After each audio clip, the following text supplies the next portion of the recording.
ஷார்லட்டிற்கு கிடைத்த புதிய பொம்மை. ஒரு சிறிய அமைதியான கிராமத்தில் ஷார்லட் என்ற ஒரு சிறுமி வாழ்ந்து கொண்டிருந்தாள். அவள் மிகவும் சுறுசுறுப்பானவள். கற்பனை உலகத்தில் விளையாடுவது அவளுக்கு மிகவும் பிடிக்கும். ஷார்லட்டின் குடும்பம் மிகவும் ஏழ்மை. அவளது அப்பா ஒரு தச்சர். குடும்பத்தை நடத்த அவர் தினமும் கடுமையாக உழைத்தார். காலை முதல் மாலை வரை அவர் மரங்களை வெட்டி மேஜைகள் செய்து வீடுகளின் கதவுகளை சரி செய்து வேலை செய்தார். பல வருட உழைப்பால் அவரது கைகள் எப்போதும் கடினமாக இருந்தன. அவர்களிடம் அதிக பணம் இல்லாததால் ஷார்லட்டிற்கு விலை உயர்ந்த பொம்மைகள் கிடைக்கவில்லை. ஆனால் அவள் பெரும்பாலும் சிறிய விஷயங்களிலேயே மகிழ்ச்சியாக இருந்தாள். ஒரு நாள் பள்ளி முடிந்து வீட்டிற்கு வரும்போது ஷார்லட் சந்தை வழியாக நடந்தாள். அப்போது ஒரு காட்சி அவளது கவனத்தை ஈர்த்தது. ஒரு அப்பா தனது மகளுக்காக மிகவும் அழகான ஒரு பொம்மையை வாங்கிக் கொண்டிருந்தார். அந்த பொம்மைக்கு பொன்னிற முடியும் அழகான உடையும் இருந்தது. அந்த சிறுமி அந்த பொம்மையை பெற்றவுடன் மகிழ்ச்சியுடன் தனது அப்பாவை அணைத்தாள். அவர்கள் இருவரும் சிரித்தபடி அங்கிருந்து சென்றார்கள். அந்த காட்சியை பார்த்த ஷார்லட் அமைதியாக நின்றாள். அவளது மனதில் ஒரு ஆசை தோன்றியது.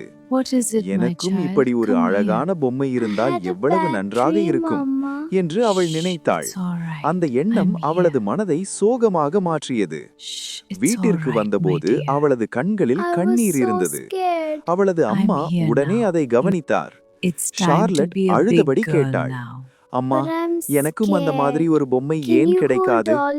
அம்மா அவளை அணைத்து ஆறுதல் கூறினார். கவலைப்படாதே மகளே, இன்று இரவு உன் அப்பாவிடம் பேசுகிறேன் என்று சொன்னார். நாளை உனக்கு ஒரு பொம்மை கிடைக்கலாம். அன்று இரவு ஷார்லட்டின் அப்பா வீட்டிற்கு வந்தபோது நடந்ததையெல்லாம் கேட்டார். அவர்களிடம் பணம் இல்லை என்பதை அவர் நன்றாகவே அறிந்திருந்தார். ஆனால் தனது மகளை மகிழ்ச்சியாக பார்க்க வேண்டும் என்ற ஆசை அவருக்கு இருந்தது. அதனால் அவர் ஒரு முடிவெடுத்தார். அவர் தனது சிறிய பணிமனைக்கு சென்று ஒரு மரத்துண்டை எடுத்தார். அதை வைத்து ஒரு பொம்மை செதுக்க ஆரம்பித்தார். மணி நேரங்கள் கடந்தும் அவர் முகத்தையும் உடலையும் கவனமாக வடிவமைத்தார். அது எளிதான வேலையில்லை. ஒரு நேரத்தில் கத்தி வழுக்கி அவரது கையில் காயம் ஏற்பட்டது. ஆனால் அவர் கையை கட்டி போட்டும் வேலை நிறுத்தவில்லை. முழு நாளும் உழைத்த பிறகு அந்த மரபொம்மை தயாரானது. அது சாதாரணமாக இருந்தாலும் அதில் அன்பும் தியாகமும் இருந்தது. ஷார்லட் அதை பார்த்ததும் முதலில் எனக்கு இந்த பொம்மை வேண்டாம் என்று சொன்னாள். ஆனால் அப்பாவின் கையில் இருந்த கட்டையை பார்த்ததும் உண்மை அவளுக்கு புரிந்தது. அவள் கண்களில் கண்ணீர் வந்தது. அப்பாவை அணைத்து, இதுதான் உலகிலேயே சிறந்த பொம்மை என்றாள்.